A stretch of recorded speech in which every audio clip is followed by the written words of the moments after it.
Hello प्यारे बच्चों, आज हम क्लास 7th हिंदी पाठ 23 कर्तव्य पालन को पढ़ेंगे और समझेंगे। इसके रचनाकार हैं डॉक्टर छाया पाठक। आइए सीखें। सुख दुख एवं लाभ हानि में एक समान रहना, हर परिस्थिति में अपने कर्तव्य का पालन करना, विलोम शब्द, योजक चिन्ह, ही निपात का प्रयोग, प्रत्यय, तत्सम एवं तद्भव शब्द। अब है कक्षा का दृश्य। पाठ को शुरू करते हैं। कक्षा का दृश्य। मध्यावकाश के बाद विद्यार्थी कक्ष में आते हैं, यानी कि विद्यार्थी जो हैं मध्यावकाश के बाद जो है अपने क्लासरूम में जाते हैं। कोई बच्चा अभी भी खेल में खोया हुआ है तो कोई शरारत करने में। यह उनका हिंदी का कालखंड है, हिंदी का पीरियड है। कुछ विद्यार्थियों ने अपनी पाठ्य पुस्तकें निकाली हैं। कुछ बच्चे आपस में बातचीत कर रहे हैं। इसी बीच गुरुजी कक्षा में प्रवेश करते हैं। टीचर जो हैं वो क्लास में आते हैं। प्रथम दृश्य, पहला दृश्य,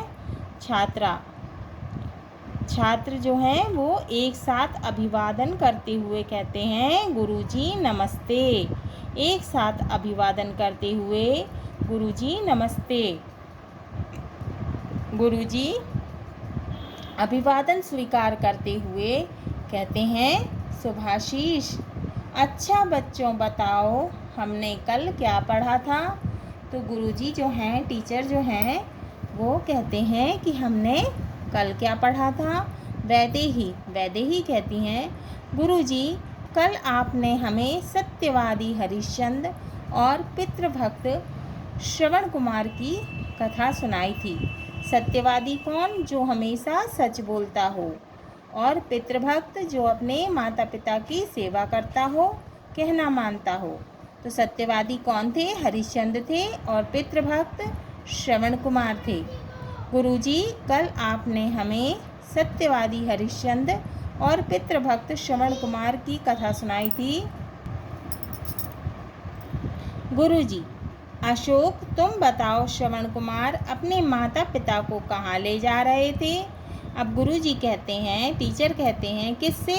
अशोक से। क्या कहते हैं? अशोक तुम बताओ श्रवण कुमार अपने माता पिता को कहाँ ले जा रहे थे। अशोक कहते हैं तीर्थाटन के लिए। क्या कह रहे हैं? तीर्थ यात्रा के लिए ले जा रहे हैं। तो अशोक कहते हैं कि कहाँ ले जा रहे हैं? तीर्थाटन के लिए, माने तीर्थ यात्रा के लिए। गुरुजी, अब गुरुजी कहते हैं श्यामा तुम बताओ राजा हरिश्चंद्र के सत्य की रक्षा करने में उनका साथ किसने दिया था। अब गुरुजी किससे पूछ रहे हैं? श्यामा से। क्या कह रहे हैं कि तुम बताओ श्यामा राजा हरिश्चंद्र के सत्य की रक्षा करने में उनका साथ किसने दिया था। श्यामा कहती हैं उनकी पत्नी ने। गुरुजी शाबाश शाबाश, बिल्कुल ठीक बताया तुमने। इसी बीच गुरुजी श्याम पट पर एक कैलेंडर टांग देते हैं। अब श्याम पट क्या होता है? Black board. तो इसी बीच गुरुजी श्याम पट पर एक कैलेंडर टांग देते हैं जिसमें युद्ध के मैदान में श्री कृष्ण अर्जुन को गीता का उपदेश दे रहे हैं। तो उस कैलेंडर में क्या रहता है? उस कैलेंडर में युद्ध के मैदान में भगवान श्री कृष्ण जो हैं अर्जुन को भगवत गीता का उपदेश दे रहे हैं। चित्रा की ओर संकेत करते हुए गुरुजी कहते हैं, मतलब कि चित्र की ओर इशारा करते हुए गुरुजी कहते हैं। क्या कहते हैं? गुरुजी अशोक बताओ इस चित्रा में तुम्हें कौन दिखाई दे रहा है। गुरुजी क्या कहते हैं कि अशोक बताओ इस चित्र में तुम्हें कौन दिखाई दे रहा है और ये क्या कर रहे हैं। अशोक इसमें कृष्ण और अर्जुन के बीच बातचीत चल रही है। तो अशोक कहते हैं कि इस चित्र में कृष्ण और अर्जुन के बीच में बातचीत चल रही है। गुरुजी बिल्कुल ठीक, बिल्कुल सही कहा तुमने। लेकिन क्या तुम लोग जानते हो कि उनके बीच में ये जो वार्तालाप है युद्ध के मैदान में हुआ है? तो गुरुजी कहते हैं कि तुमने बिल्कुल ठीक बताया, लेकिन क्या तुम जानते हो कि उनके बीच ये बातचीत कहाँ हो रही थी? युद्ध के मैदान में हुआ था। श्यामा आश्चर्य से, अब श्यामा जो है वो आश्चर्य से कहती हैं, हाँ पर गुरुजी, युद्ध के मैदान में तो युद्ध होता है, फिर ये बातचीत? श्यामा बड़े आश्चर्य से कहती हैं कि गुरुजी, युद्ध के मैदान में तो युद्ध होता है, लेकिन बातचीत? अब गुरुजी कहते हैं, बिल्कुल ठीक सोचा तुमने। अर्जुन जब युद्ध के मैदान में युद्ध करने से पीछे हट रहा था, तब श्री कृष्ण ने उन्हें अपने कर्तव्य पथ पर डटे रहने के लिए उपदेश दिया था। तो गुरुजी कहते हैं कि हाँ श्यामा, तुमने बिल्कुल ठीक सोचा। अर्जुन जब युद्ध के मैदान में युद्ध करने से पीछे हट रहे थे, तब श्री कृष्ण ने उन्हें अपने कर्तव्य पथ पर डटे रहने के लिए क्या दिया था? उपदेश दिया था।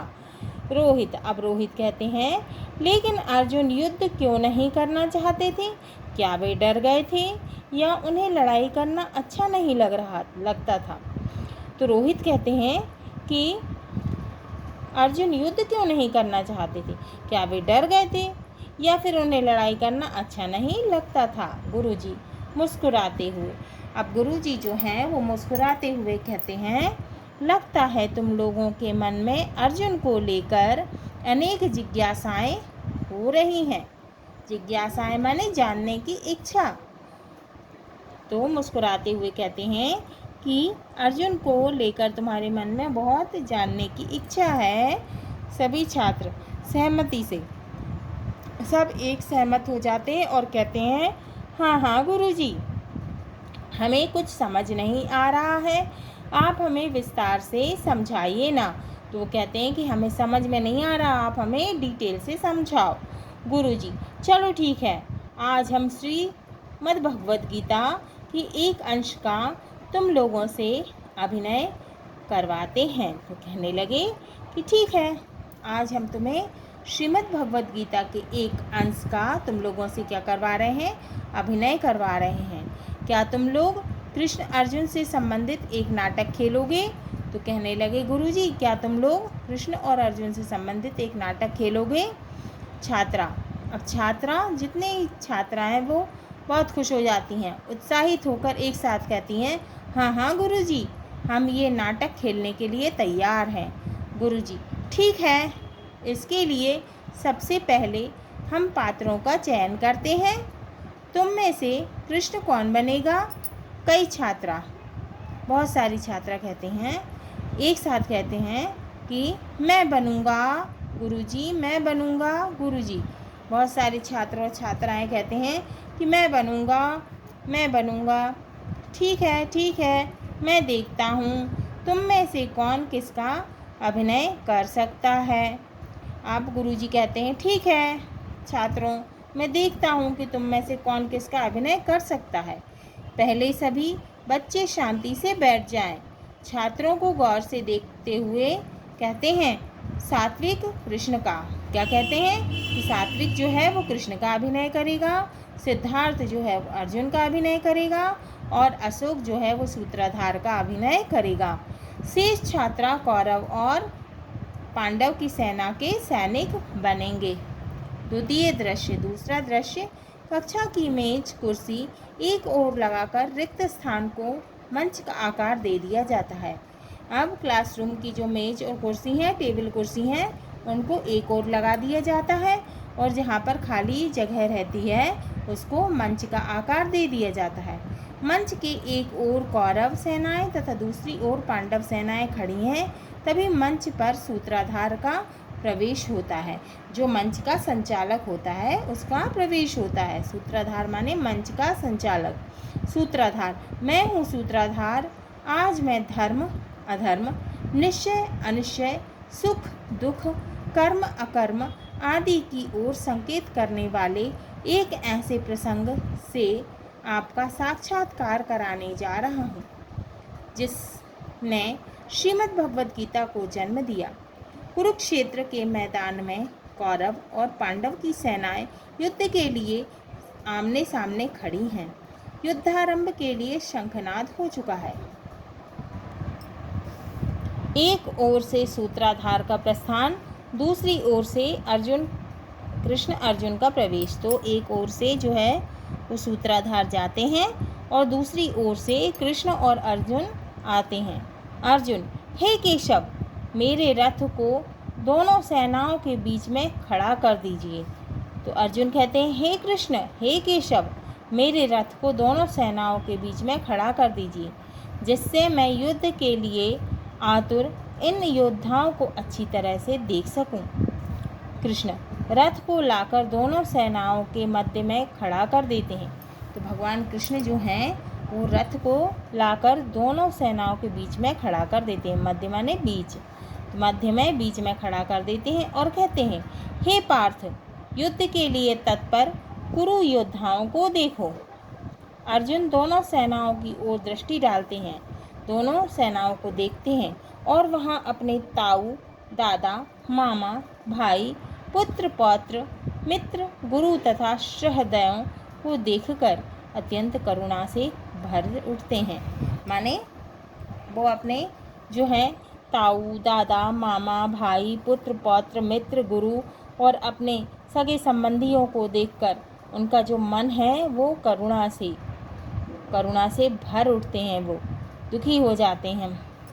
अर्जुन विषादपूर्ण स्वर में अर्जुन जो है वो दुखी हो जाते हैं और कहते हैं, हे कृष्ण, अपने इन प्रियजनों को देखकर तो मेरा मुख सूखा जा रहा है।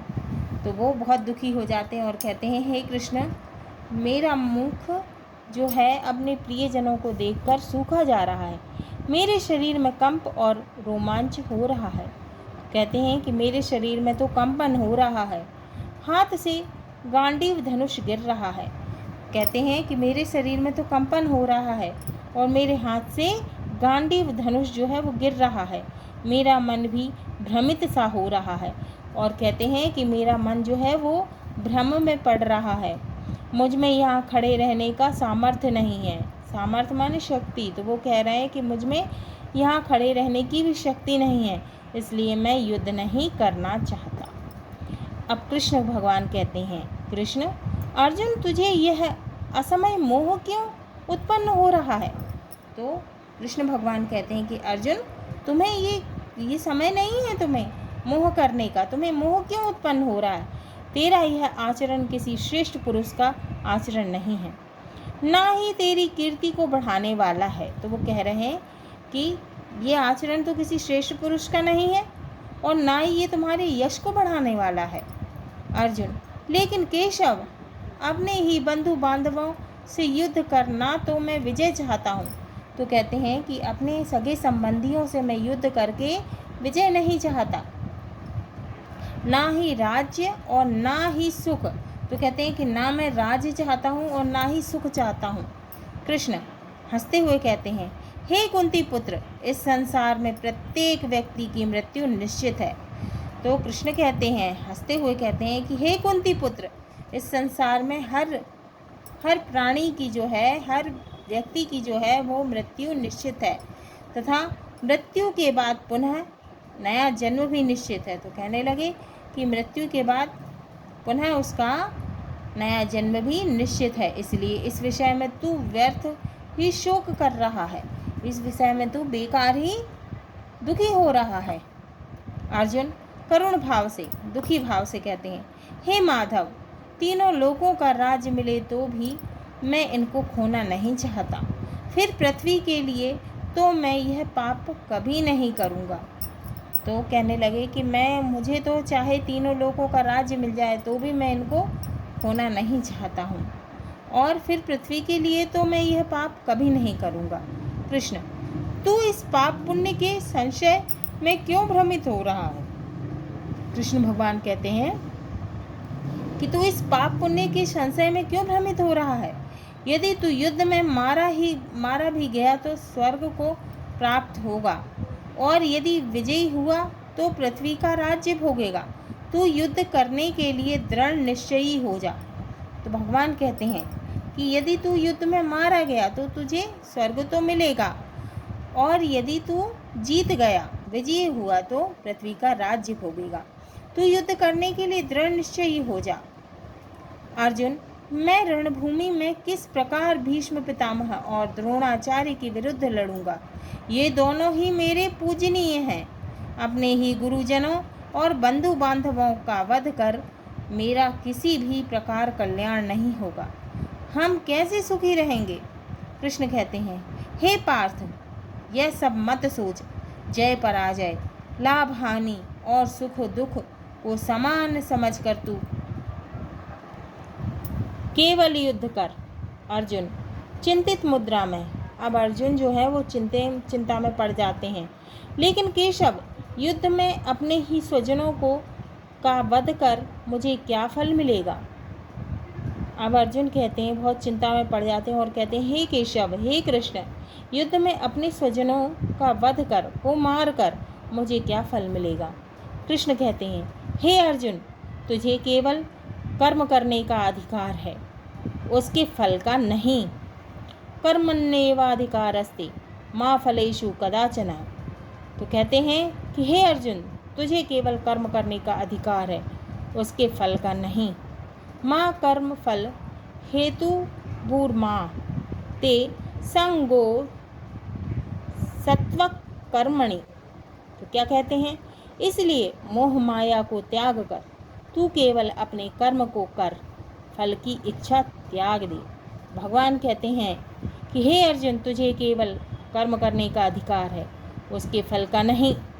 इसलिए मोह माया को त्याग कर तू केवल अपने कर्म को कर, फल की इच्छा त्याग दे।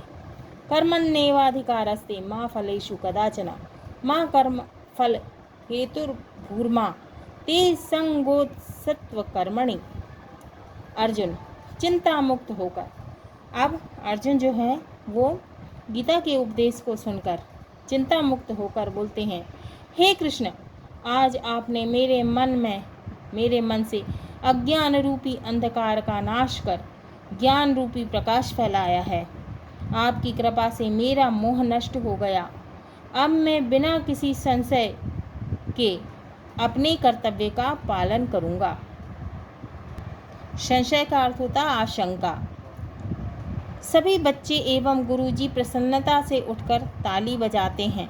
गुरुजी, अच्छा बच्चों, बताओ हमने इस नाटक के माध्यम से आज क्या क्या सीखा?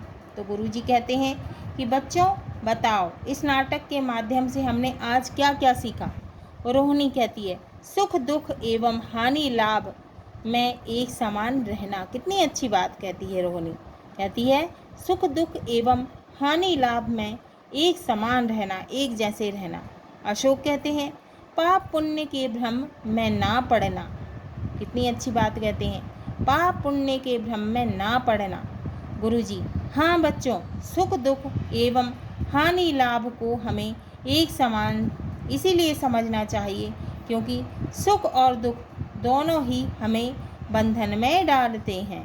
रोहिणी, बंधन से कैसे गुरुजी?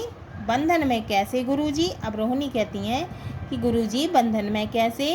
अब गुरुजी कहते हैं क्योंकि जब हमें सुख मिलता है तो हम इस चिंता में पड़ जाते हैं कि कहीं यह सुख हमसे छिन ना जाए, और जब हम दुख में नहीं भी होते तब भी इस चिंता में रहते हैं कि कहीं दुख ना आ जाए। यही तो वह बंधन है जिससे हम मुक्त नहीं हो पाते।